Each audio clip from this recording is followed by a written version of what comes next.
itu seperti bagaimana? Ini kan pernyataan yang menurut saya kayak orang-orang di terminal yang ngomong seperti begini. Iya. Seakan-akan tidak berpendidikan. Iya, kan harus mengikuti aturan yang ada aturannya. Iya.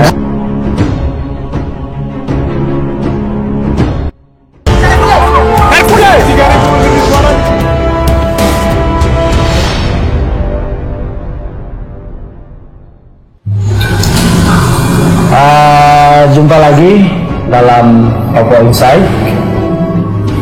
Kita masih terus berdiskusi terkait dengan persoalan penangkapan 14 aktivis KNPB di Merauke. Bersama saya Pak Direktur LBH Papua. Kali ini kita akan berdiskusi lagi terkait dengan siaran pers yang dikeluarkan oleh Polisi Penegakan Hukum dan HAM dan Pak Manuel Gobai sendiri sebagai koordinator litigasi. Di judulnya ya, itu sangat keras sekali saya membaca bahwa Kapolres Merauke lupa asas praduga tak bersalah melindungi aktivis KNPB Merauke. Di bawahnya, Polda Papua segera tangkap dan adili penegak hukum yang tidak profesional. Ini bisa judulnya ini menurut saya keras sekali seperti begitu. Alasannya apa sampai kemudian Polisi Penegakan Hukum dan HAM bisa mengeluarkan statement yang begitu keras?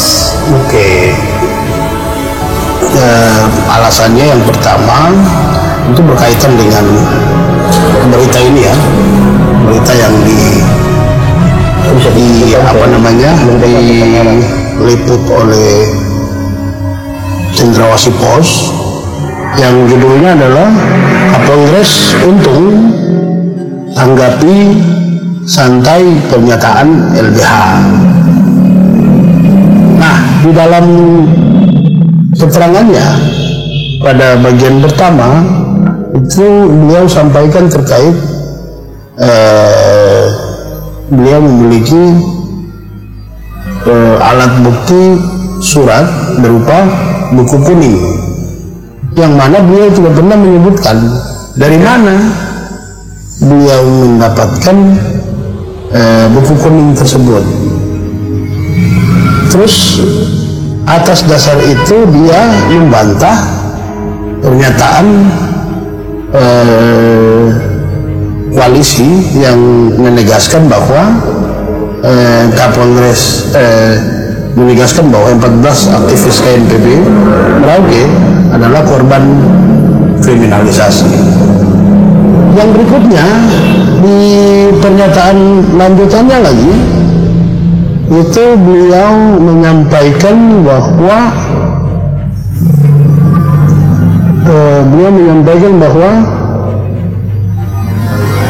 ini ada satu pernyataan yang saya baca ya supaya kemudian bisa diketahui. Kita benci makar-makar. Kalau dikasih tahu pakai mulut dan tidak bisa, ya kita pakai yang keras. Apapun kerasnya nanti kita lihat di lapangan. Bayangkan seorang petinggi polisi di wilayah resort yang menyampaikan pernyataan tersebut. Polisi itu kan pejabat publik, secara administrasi dia harus tunduk nih sama asas umum pemerintahan yang baik. Salah satunya adalah profesionalisme, ya, asas umum pemerintahan yang baik. Kemudian di dalam undang-undang kepolisian, Undang-Undang Nomor 2 Tahun 2002 tentang Kepolisian Negara Republik Indonesia, di pasal 13 itu menyebutkan tugas pokok dari polisi. Yang pertama sebagai keamanan, yang kedua mengayomi masyarakat, yang ketiga sebagai penegak hukum, yang keempat adalah pelindung masyarakat. Gitu ya. Dengan 4 kategori tersebut, kalau kemudian kita melihat pernyataan ini apakah menunjukkan sikap seorang polisi yang profesional? Apakah menunjukkan ciri dari itu adalah tugas pokok dari keamanan, kemudian pelindung masyarakat, penegak hukum, atau seperti bagaimana? Ini kan pernyataan yang menurut saya kayak orang-orang di terminal yang ngomong seperti begini. Iya. Seakan-akan tidak berpendidikan. Iya, kan harus mengikuti aturan dengan Ada aturannya. Iya. Dan berkaitan dengan aturan, apabila pernyataan-pernyataan seperti ini keluar, maka dia jelas-jelas melakukan pelanggaran peraturan pemerintah nomor 2 tahun 2003 tentang disiplin kepolisian Republik Indonesia. Pada pasal berapa? Pada pasal 6 itu menyebutkan hal-hal yang tidak boleh dilakukan atau hal-hal yang dilarang dalam melakukan tugas-tugasnya. Terlepas dari itu, ada juga peraturan Kapolri nomor 8 tahun 2009 tentang implementasi standar pokok hak asasi manusia dalam tugas-tugas kepolisian. Begitu. Kalau ini kan nadanya saya sudah mengarah pada keras. Keras.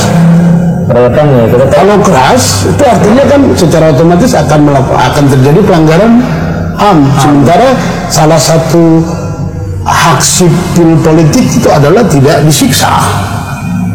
Begitu. Ini apalagi ini maksudnya ini menjadi dasar kenapa sampai kita kemudian bisa membuat siaran pers yang judulnya adalah Kapolres Merauke lupa asas praduga tak bersalah melindungi aktivis KNPB Merauke. Nah, asas praduga tak bersalah ini itu di mana dia mau menunjukkan terkait siapapun orang yang ditangkap dengan kasus apapun oleh seorang petugas kepolisian, orang tersebut jangan dianggap sudah melakukan sesuatu. Ya, karena memutuskan bersalah itu adalah di pengadilan, bukan di kepolisian. Iya, begitu. Karena sampai kemarin di Jubi kalau saya tidak salah baca itu ada satu pernyataan yang dikeluarkan juga itu katanya tembak kaki saja itu kan. Nah ini juga kembali seperti yang tadi saya bilang, ini menunjukkan pernyataan-pernyataan yang sangat tidak profesional, kemudian pernyataan-pernyataan yang kalau kemudian kita kaitkan langsung dengan peraturan pemerintah nomor 2 tahun 2003 tentang disiplin kepolisian, maka ini masuk dalam kategori tindakan yang dilarang, yaitu tindakan melarang polisi melakukan tindakan sewenang-wenang. Ya. Atau menyalahgunakan kewenangan. Oke. Nah, itu. Nah, jadi seperti yang sudah seperti yang sudah kita ketahui bersama bahwa di dalam pasal 17 Undang-Undang nomor 8 tahun 1981 itu kan menyebutkan terkait penangkapan, di mana penangkapan itu hanya bisa dilakukan terhadap orang yang berdasarkan alat bukti yang cukup diduga melakukan tindak pidana. Nah, pasal ini dalam penjelasannya itu disebutkan berkaitan dengan tujuan perumusannya apa. Nah, tujuannya adalah agar menghindari adanya tindakan sewenang-wenang yang dilakukan oleh petugas yang berwenang pada saat melakukan proses penangkapan. Begitu. Nah, dalam konteks kasus 14 aktivis KNPB Merauke itu kan jelas itu dalam proses penangkapan mereka disiksa dengan cara dirotani, ya begitu. Nah, kemudian kalau kita kembali kepada penjelasan pasal 17 Undang-Undang nomor 8 tahun 1981 itu sebagaimana dalam penjelasannya itu, perintah penjelasan ini tidak diindahkan oleh petugas yang melakukan penangkapan ini, sehingga bisa terjadi yang namanya tindakan sewenang-wenang dalam proses penangkapan. Begitu. Ya. Nah, terlepas dari itu berkaitan dengan asas praduga tak bersalah tadi, itu juga secara tegas diatur ke dalam pasal 9 ayat 1 Undang-Undang nomor 12 tahun 2005 tentang ratifikasi Kovenant Internasional tentang Sipil Politik. Nah, di dalam situ itu ditegaskan bahwa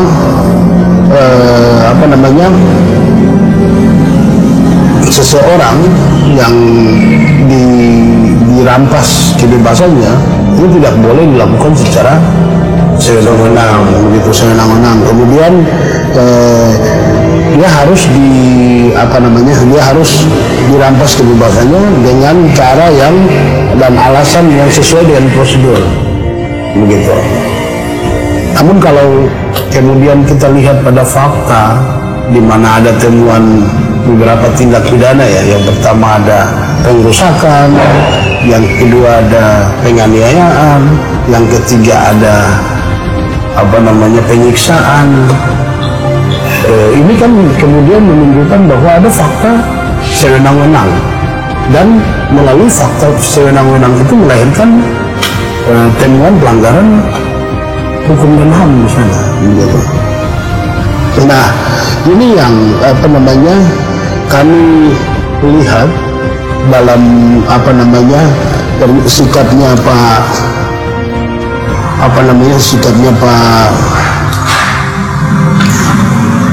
Kapolres Merauke dalam pernyataannya yang dia sebutkan sebagaimana dalam koran ini, itu menunjukkan bahwa dia itu jelas-jelas lupa terkait adanya asas praduga tak bersalah yang melindungi siapapun dia. Dalam kasus ini khususnya adalah aktivis KNKB Merauke.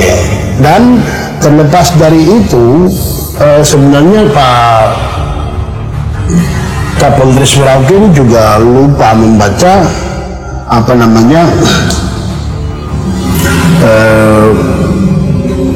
perintah Undang-Undang Dasar 45, khususnya pada pasal 28D ayat 1, yang mana di situ menegaskan bahwa ada jaminan perlindungan perlakuan yang sama di depan hukum, begitu.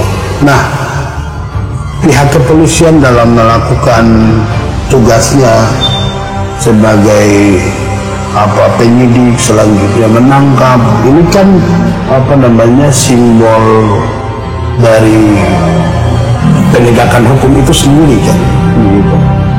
Nah, dalam konteks penegakan hukum itu sendiri, semestinya kan dia punya kewajiban untuk kemudian tidak boleh membeda-bedakan orang, dengan dasar apapun. Begitu contoh, dia dalam pernyataannya menyebutkan yang namanya makar-makar itu, dan itu ditujukan kepada 14 orang. Itu kan secara tidak langsung dia membedakan 14 orang ini dengan yang lainnya, kan. Sementara 14 orang ini kan juga bagian dari warga negara yang memiliki hak konstitusional yang harus dilindungi oleh negara melalui pemerintah. Salah satunya adalah kepolisian sesuai dengan perintah pasal 28I ya, ayat 4. Begitu. Selain itu, kalau kemudian kita acuannya pada peraturan Kapolri nomor 8 tahun 2009 tentang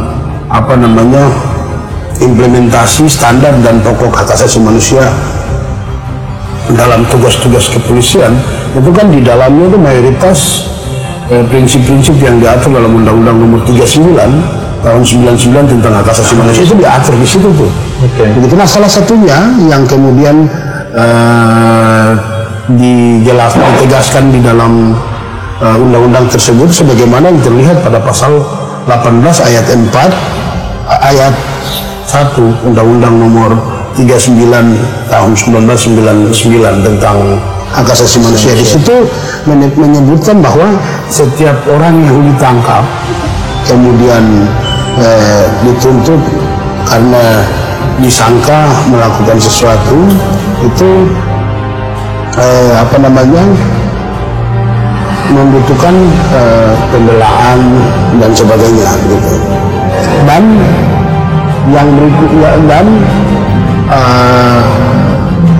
dia wajib dianggap tidak bersalah sebelum ada putusan dari pengadilan. Dan putusan dari pengadilan itu sendiri itu harus putusan yang inkrah atau sudah final, berkekuatan hukum tetap. Ya, begitu. Jadi sepanjang dia ditangkap di awal sampai sebelum ada putusan pengadilan itu tidak bisa itu oleh siapapun orang, entah saya atau Bung atau presiden ataupun gubernur menyatakan dia bersalah kalau tidak ada putusan. Dan itu bagian dari hak asasi manusia yang wajib dilindungi secara konstitusional, jelas ya. Penghormatan, perlindungan, pemenuhan dan perlindungan hak asasi manusia adalah tugas negara melalui pemerintah. Salah satu dari unsur pemerintah adalah polisi. Kepolisian itu sendiri. Di dalam institusi kepolisian itu sendiri ada itu yang namanya Peraturan Kapolri nomor 8 tahun 2009 tentang implementasi standar dan pokok hak asasi manusia dalam tugas-tugas kepolisian. Jadi ya, kalau kemudian saya simpulkan adalah yang pertama, Pak Kapolres Merauke lupa dengan asas praduga tak bersalah. Yang berikutnya juga Pak Kapolres Merauke lupa menjalankan kewajiban konstitusionalnya untuk melindungi hak asasi manusia yang dimiliki oleh 14 aktivis NPB Merauke. Begitu. Jadi itu kemudian yang menjadi dasar, apalagi tadi pernyataan-pernyataannya itu. Dan kalau kemudian kita melihat dari pernyataan-pernyataannya ini dan dihubungkan dengan fakta tindak pidana yang terjadi di lapangan, itu sudah bisa kita ambil kesimpulan bahwa siapa aktor intelektual dan siapa pelaku di lapangan. Dia sendiri yang ngomong kok. Menurut saya ini tanpa dia sadari bahwa dia sendiri mengakui. Ini yang kata-katanya yang dia sebutkan. Kita benci makar-makar, kalau dikasih tahu pakai mulut, dan tidak bisa ya kita pakai yang keras. Apapun kerasnya nanti kita lihat di lapangan. Dan statusnya adalah seorang kepala Kapolres. Begitu. Jadi secara tidak langsung bisa kita sebutkan bahwa dia melakukan, dialah yang memerintahkan. Apalagi kan kalau dalam surat penangkapan terlihat bahwa dia yang tanda tangan. Begitu. Jadi yang kita ingin sampaikan di sini yaitu semestinya Pak Kapolres dan juga jajarannya itu belajar kembali lah tentang peraturan Kapolri nomor 8 tahun 2009 Gitu. Terus dari Dan juga ya kalau bisa belajar lagi Undang-Undang Nomor 39 tahun 99. tentang hak asasi manusia ya. Kemudian belajar lagi tuh tentang apa namanya pasal 28I ayat 4 tentang perlindungan, penghormatan, pengakuan dan juga perlindungan dan juga pemajuan hak asasi manusia adalah tugas negara melalui pemerintah. Pemerintah salah satunya adalah polisi. Begitu. Saya harap untuk bisa dibaca kembali. Oke. Ya, mudah-mudahan sarannya didengar ya. Terakhir, apa yang akan dilakukan oleh kawan-kawan polisi dan hukum dan HAM terkait persoalan ini? Oke. Yang pasti kita akan sebelum saya akan sampaikan kita akan apa Ya. itu yang perlu diketahui oleh kita bersama bahwa sejak tanggal 18 Desember 2020 kami Koalisi Penegak Hukum dan HAM Papua itu telah resmi menjadi kuasa hukum dari 13 aktivis KNPB Merauke. Nah di sini juga saya mau ralat. Awalnya mereka ditangkap 14 orang, namun dalam perkembangannya mereka kemudian lepaskan satu. Menurut polisi itu tidak terlibat sebagai anggota KNPB. Jadi kita menjadi kuasa hukum dari 13 aktivis KNPB. Oke. Nah, dalam melakukan upaya hukum ke depan, ada beberapa hal yang akan kita tempuh. Yang pertama, kan tadi saya sudah sebutkan bahwa ada dugaan tindak pidana yang terjadi ya. Yang pertama 170 pengerusakan, yang kedua 351 tentang penganiayaan, dan juga ada penyiksaan. Nah, untuk menyangkut tindak pidana baik pengerusakan dan penganiayaan kita akan laporkan ke pihak kepolisian. Dalam hal ini Propam ya. Propam sama pihak kepolisian karena itu tindak pidana biasa. Begitu. Yang pasti bagian reskrim akan tindak lanjut. Yang berikutnya menyangkut penyiksaan karena itu bagian dari pelanggaran hak asasi manusia, maka kita akan laporkan atau kita akan adukan ke Komnas HAM. Seperti itu. Yang berikutnya menyangkut rupanya ada tindakan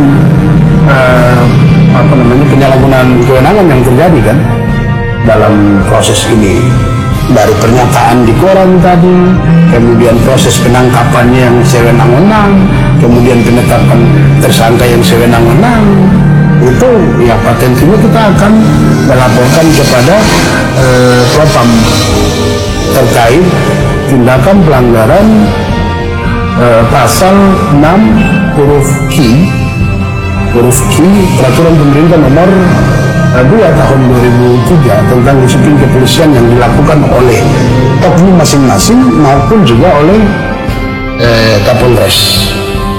Begitu. Nah, terlepas dari itu,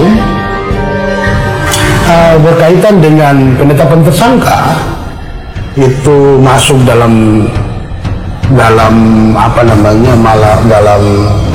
sebuah objek yang bisa di pra peradilan, maka menyangkut pernyataan Pak Kapolres di sini, selain kami sudah jawab melalui siaran pers ya, kita juga akan menghadapi beliau di pengadilan melalui gugatan pra peradilan. Demikian.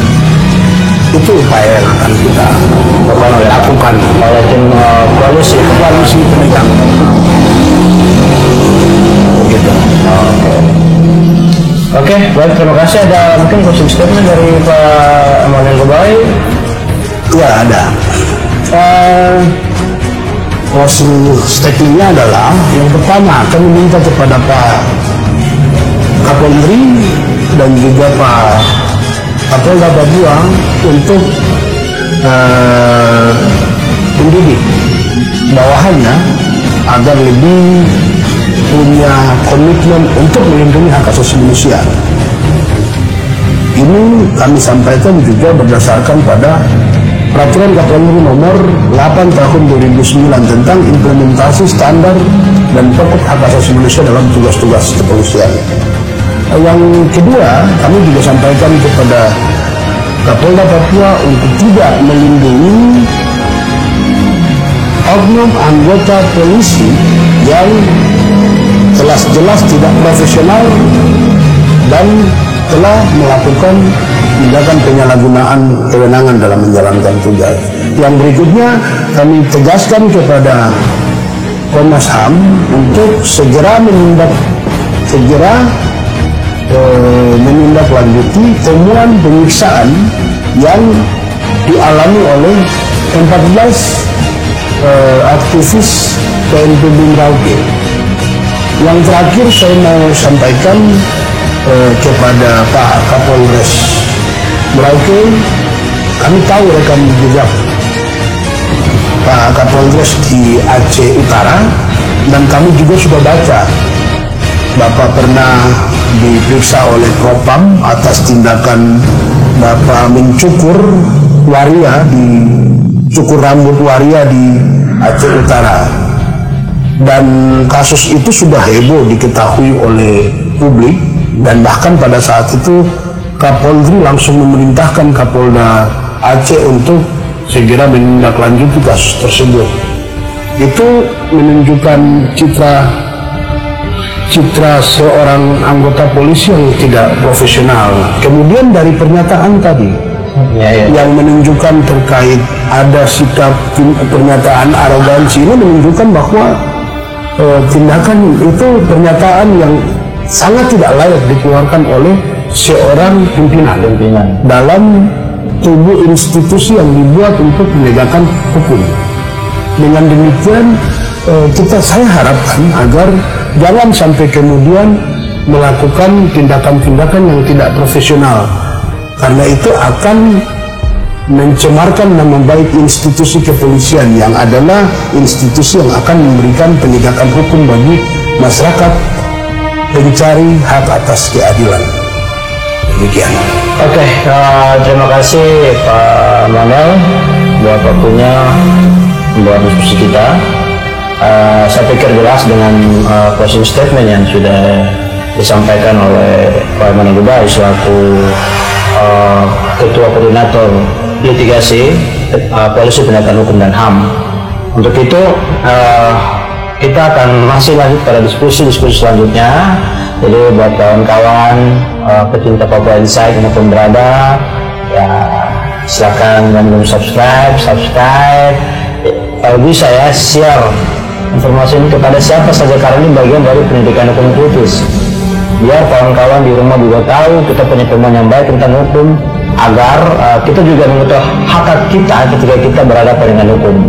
Itu dari saya, sampai jumpa di waktu yang akan datang.